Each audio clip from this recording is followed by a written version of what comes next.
প্রিয় শিক্ষার্থীরা, এর আগের ক্লাসে আমি তোমাদের 2 অঙ্কের বর্গ নির্ণয় করা শিখিয়েছি। এবার আমরা 3 অঙ্কের বর্গের দিকে যাব। তার আগে আমি তোমাদের অনুরোধ করছি, তোমরা আমাদের চ্যানেলটা সাবস্ক্রাইব করে আমাদের সম্পূর্ণ ভিডিওটা দেখার চেষ্টা করো। আর আমাদের এই ভিডিওগুলো কেমন লাগে তা কমেন্টের মাধ্যমে আমাদের জানিয়ে দিও। ইনশাল্লাহ তোমরা যদি আমাদের এই টিপসগুলো অনুসরণ করো তাহলে তোমরা অনেক দূর এগিয়ে যাবে। এবার লক্ষ্য করো, আমরা 3 অঙ্কের বর্গ নির্ণয় কিভাবে করব। অত্যন্ত সহজ ব্যাপার। প্রথমে আমি 112কে বর্গ নির্ণয় করব। দেখো, যদি 3 অঙ্কের মধ্যে দুটো 1 থাকে, প্রথম এবং দ্বিতীয় সংখ্যাটি, অর্থাৎ শতক এবং দশকের ঘরে যদি দুটো 1 থাকে, তাহলে এটা সহজে একটা নিয়মে করা যায়। আর যদি তা না থাকে তখন অন্য একটা নিয়ম ফলো করতে হবে। লক্ষ্য করো, এখানে যদি আমরা এই দুটোকে এর বর্গ নির্ণয় করতে চাই, তাহলে প্রথমে 12র বর্গ নির্ণয় করব। 12র বর্গ নির্ণয় করলে 144। আমি 1টাকে হাতে রাখবো। আমার এই 1-এর কোনো প্রয়োজন হবে না। 1 ছাড়াই শুধু ডানের দুটো সংখ্যা নেব 144। এবার আমি কি করব? বামের দুটো সংখ্যার বর্গ নির্ণয় করেছি। প্রথমে ডানের দুটো সংখ্যার বর্গ নির্ণয় করলাম, বামের দুটো অঙ্কের বর্গ নির্ণয় করলাম।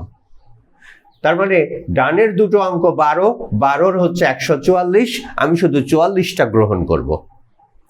আর বামের দুটো অঙ্ক হচ্ছে 11, 11র বর্গ হচ্ছে 121, 121-এর সাথে 2-এর বর্গ যোগ করব, অর্থাৎ 2 দুগুণে 4, 121 আর 4 125। তোমার বর্গ নির্ণয়ের রেজাল্ট এসে গেছে 1 2 5 4 4।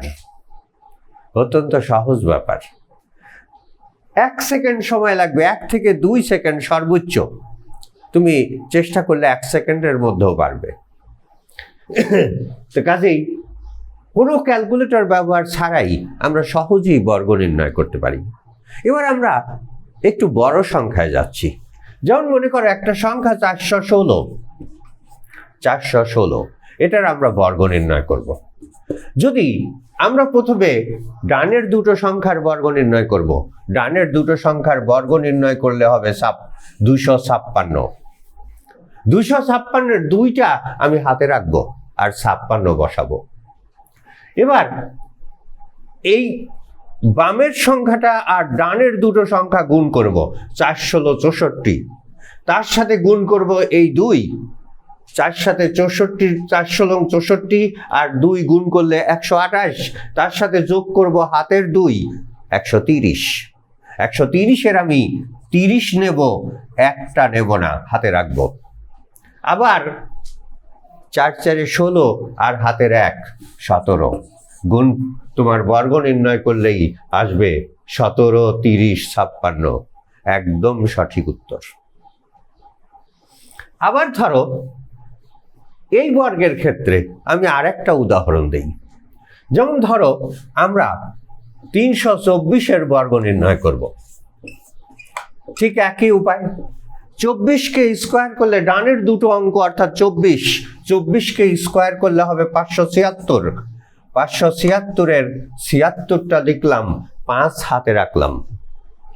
এবার আমি 3 গুণ 24 72, 72 গুণ 2 144, 144 আর 5 যে হাতের 5 ছিল 149, 149-এর 49 বসালাম, 1 হাতে রাখলাম।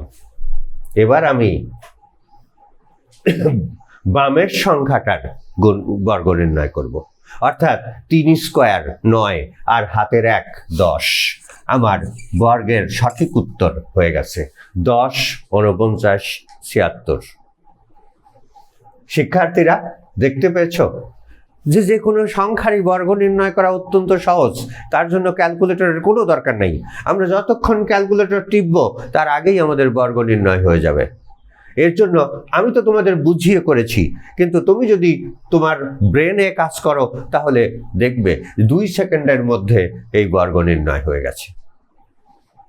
তো তোমরা আমি আবারও বলছি যে আমাদের চ্যানেলটা সাবস্ক্রাইব করে আমাদের এই টিপসগুলো অনুসরণ করো, ইনশাল্লাহ সাফল্য তোমাদের দরজায় নক করবে। আল্লাহ হাফেজ।